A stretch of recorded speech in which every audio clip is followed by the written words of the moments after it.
एक वक्त था जब हमारे देश में स्पेस एजेंसी की शुरुआत भी नहीं हुई थी और दुनिया के दूसरे देश अंतरिक्ष की दुनिया में नई नई बुलंदियों को छू रहे थे। लेकिन आज इसी अंतरिक्ष की दुनिया में भारत ने अपनी बेहतरीन उपलब्धियों से साबित कर दिया है कि इसे विश्व गुरु क्यों कहा जाता है। भारत की स्पेस एजेंसी इसरो आज दुनिया की टॉप 5 स्पेस एजेंसी में गिनी जाती है। लेकिन क्या आपको पता है कि भारत को अंतरिक्ष की दुनिया में इन ऊंचाइयों पर पहुंचाने की शुरुआत किसने की थी? आपने भारत के चंद्रयान 2 मिशन के बारे में तो सुना ही होगा, जिसके तहत चंद्रमा पर उतरने वाले रोवर का नाम विक्रम लैंड रोवर रखा गया था। चंद्रयान 2 मिशन के रोवर का यह नाम इंडियन स्पेस प्रोग्राम के जनक कहे जाने वाले विक्रम साराभाई के नाम पर रखा गया था। विक्रम साराभाई ने ही भारतीय अंतरिक्ष अनुसंधान संगठन यानी इसरो की स्थापना की थी, जिसकी बदौलत आज भारत ने अंतरिक्ष की दुनिया में नई बुलंदियां हासिल की है। विक्रम साराभाई को बचपन से ही साइंस के प्रति बहुत लगाव था, जिसने बाद में ऐसा रूप लिया कि वो भारत के महान वैज्ञानिक के रूप में उभर कर आए। विक्रम साराभाई ने अपनी शिक्षा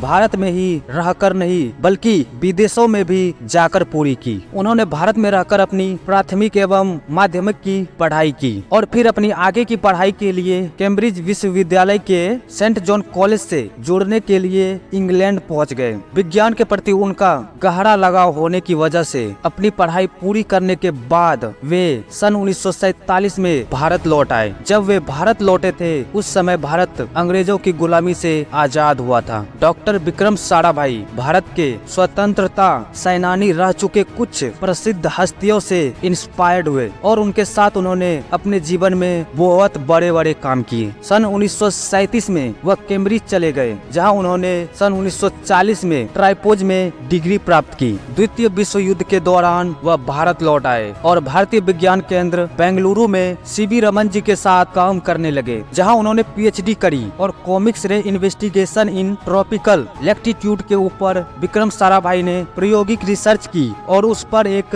थीसिस भी लिखा, जिसका उपयोग आज के समय भी स्पेस रिसर्च एजेंसी करती है। और इस नई सोच से उन्होंने भारतीय सरकार को इस बात का आश्वासन दिलाया कि भारत में अंतरिक्ष सेंटर होने से भारत के विकास को गति मिलेगी और हमारी आने वाली पीढ़ी अंतरिक्ष से जुड़ी बातों के बारे में आसानी से जान पाएगी, जिसके लिए आवश्यक है कि भारत में एक स्पेस सेंटर खोला जाए। उनके विचारों से प्रभावित होकर भारतीय सरकार ने भारत में अंतरिक्ष सेंटर खोलने की अनुमति दी, जिसकी वजह से डॉक्टर साराभाई को स्पेस सेंटर खोलने के लिए प्रेरणा मिली। भारत में कोई भी रॉकेट लॉन्चिंग स्टेशन नहीं था। डॉक्टर होमी भाभा एक ऐसी शख्सियत जिसे विज्ञान में होने वाले प्रत्येक परमाणु विज्ञान कार्यक्रम का जनक माना जाता है। उनके सहयोग से अपना पूर्ण समर्थन देते हुए डॉक्टर साराभाई ने भारत में पहला रॉकेट लॉन्च इंस्पिरेशन स्थापित किया। यह संस्था अरब सागर के तट के पास तुम्बा तिरुवनंतपुरम में स्थापित किया गया था। स्पेस सेंटर की नींव रखने वाले डॉक्टर साराभाई को इसीलिए इसरो का पिता कहा जाता है। डॉक्टर साराभाई जैसे महान व्यक्ति देश में बहुत से हुए और आगे भी भविष्य में जरूर मिलेंगे, परंतु जो डॉक्टर साराभाई ने अपने कार्यकाल में किया, ऐसा काम करना हर किसी व्यक्ति के